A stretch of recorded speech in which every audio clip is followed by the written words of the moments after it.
Биылғы жылы 30 тамызда ата заңымызға, конституциямызға 20 жыл толып отыр. Осыған орай бүгінде мысалы ұлттық академиялық кітапханада арнайы конституция залы ашылып, осы үлкен мерекеге Қазақстанымыздың әрбір қазақстандықтың үлкен мерекесіне арнайы кітапханадан арнайы зал ашылып жатыр. Кітапханадан зал ашылғанның өзі ол біздің ең негізгі заңымызға, ата заңымызға деген үлкен құрмет. Өйткені біздің ғалымдарымыз, бүкіл біздің дүние танымымыз, біздің барлық біліміміздің қайнар көзі ол кітапхана емес па? Сондықтан кітапханада конституция залы ашылып жатқаны біздерге, конституциялық кеңестің мүшелері үшін әсіресе үлкен мәртебе деп есептеледі. Сондықтан біз үлкен алғысымызды айтамыз ұлттық ғылыми осы кітапханаға біріншіден. Ал екіншіден енді жалпы өзіміздің конституциямыздың 20 жылдығы туралы айтатын болсақ, конституциямыз бүкіл халықтық конституция болып есептеледі. Өйткені сол кездегі 1995 жылы 30 тамызда қазақстандықтарымыздың 90%-нан астамы осы конституцияға дауыс берді. Ендеше бұны бір ауыздан бүкіл халықтық конституция деп айтуға болады. Одан кейін барлық біздің ежелгі аталарымыз армандап келген, қазір биыл енді қазақ хандығының 550 жылдығын тойлап жатырмыз. Сол заманнан бастап алатын болсақ, әрбір қазақтың аңсағаны ол тәуелсіздік болатын, ол егемендік болатын, өзінің жері деп, елі деп еңіреп кеткен талай батырларымыз болған, талай хандарымыз, билеріміз болған деген сияқты.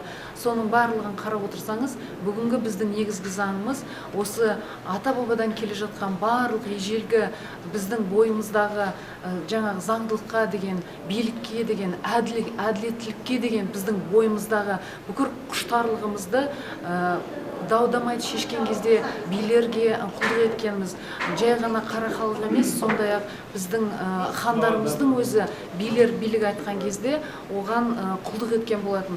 Сондықтан осылардың бәрін айта келе, қазір енді әз тәукеннің заманында қазақ хандықтарының дәуірлегенінің өзі осы қазақтардың жаңағы заңға, яғни сол кездегі дәстүрлі заңдарға жығылғандығының арқасында болды деп елбасымыз Нұрсұлтан Әбішұлы Назарбаев кезінде айтып кеткен болатын. Сондықтан да әрдайым қазақ халқы заңдылықпен бірге қазіргі конституциямыздың өзінде сол біздің барлық мәдени мұраларымызбен байланыстырып айтсақ болады. Бұл бірінші мәселе. Екіншіден біз әрине қазіргі заманда біз өз мемлекетімізді құқықтық мемлекет, зайырлы мемлекет, демократиялық мемлекет деп, әлеуметтік мемлекет деп, сондай мемлекет орнықтырамыз деп атап өттік.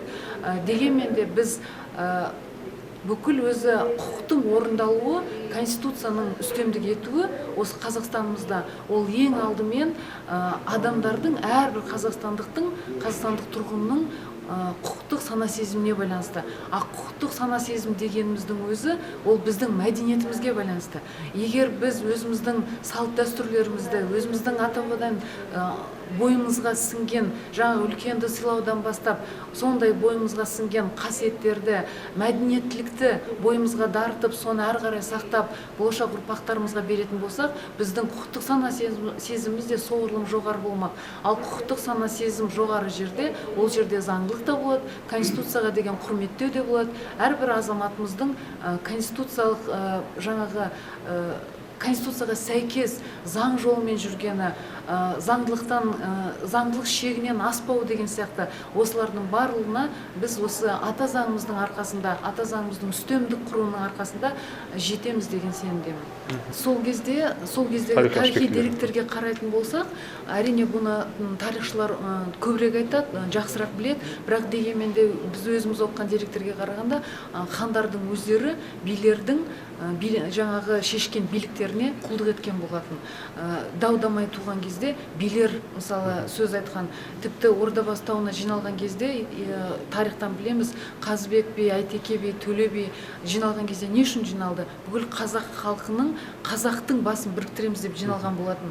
Енді елбасы өзі айтады ғой, ол кісілер сол кезде билер қазақты біріктірсе, қазір біз осы конституциямыз арқылы біз бүкіл Қазақстан халқын біріктіреміз деп. Ұлттық ассамблеяның жұмыс істеген соның барлығы бір-бірімен шектесіп жатқан мәселе.